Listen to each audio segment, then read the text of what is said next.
Emi Martinez. ফ্রান্সের সঙ্গে final ম্যাচের আগে আর্জেন্টিনার দুর্গরক্ষক মার্টিনেজ ফ্রান্সের উদ্দেশ্যে বলেছিলেন, আর্জেন্টিনাকে হারাতে গেলে আগে আমাকে খুন করতে হবে। অথচ এই মুহূর্তে বিশ্বের সবচেয়ে আলোচিত গোলকিপার মার্টিনেজ আর্জেন্টিনার হয়ে মাত্র 25টি ম্যাচ খেলেছেন। আগে হ্যাঁ, মাত্র 25টি ম্যাচ খেলেই তিনি আর্জেন্টিনাকে বিশ্ব চ্যাম্পিয়নের খেতাব জিতিয়ে দিলেন। আর্জেন্টিনার হয়ে মার্টিনেজের অভিষেক হয় গত বছর, অর্থাৎ 2021 সালে।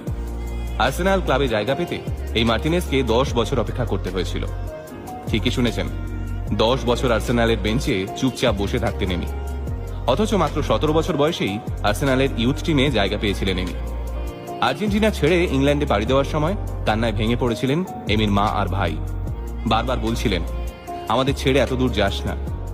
খানিকটা দূরে দাঁড়িয়ে এমির বাবাও হাউ হাউ করে কাঁদছিলেন, কিন্তু ছেলেকে আটকাননি, কারণ তিনি জানতেন তিনি এমির পড়াশোনার খরচা দিতে পারবেন না। এমিও জানত